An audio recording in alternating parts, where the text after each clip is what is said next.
Are you struggling to configure HikariCP with multiple data sources in your Spring Boot application? You're not alone. Today, we're diving into how to set up HikariCP with both MySQL and Oracle databases, and we'll tackle some common pitfalls along the way. I totally understand how frustrating it can be when your database connections don't work as expected. Many developers face similar issues when trying to integrate multiple data sources. You're in the right place to find a solution.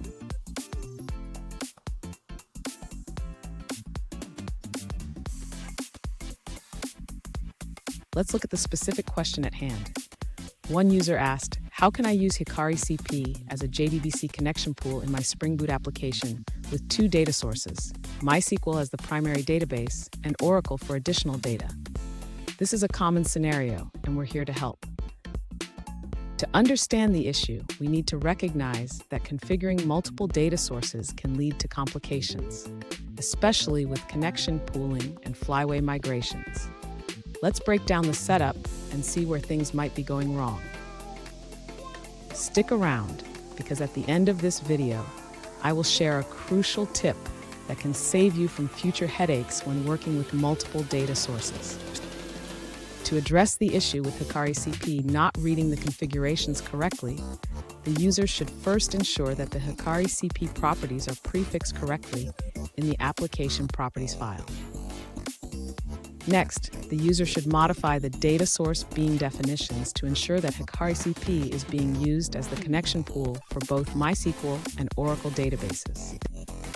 After that, the user should ensure that Flyway is configured correctly to manage the database schema.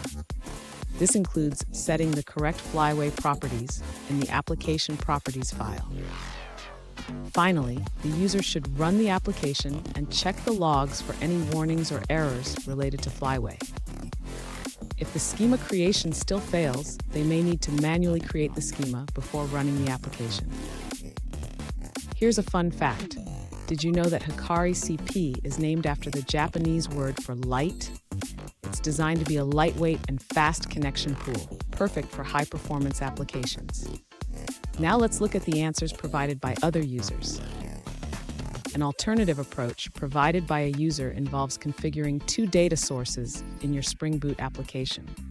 They suggest defining properties for each data source in your application properties file, specifying the JDBC URL, username, and password for both the first and second data sources. Next, they recommend creating an entity manager factory and transaction manager for each data source.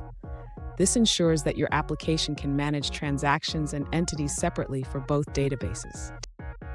Finally, repeat the configuration for the second data source, ensuring that each data source has its own dedicated entity manager and transaction manager. This approach allows for effective management of multiple databases within your Spring Boot application. Here's the tip I promised. Always double-check your data source configurations and Flyway scripts before running your application. This can save you a lot of time and frustration. And there you have it.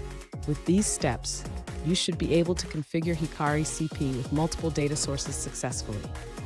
If you found this video helpful, please subscribe for more tips and tricks on Spring Boot and database management.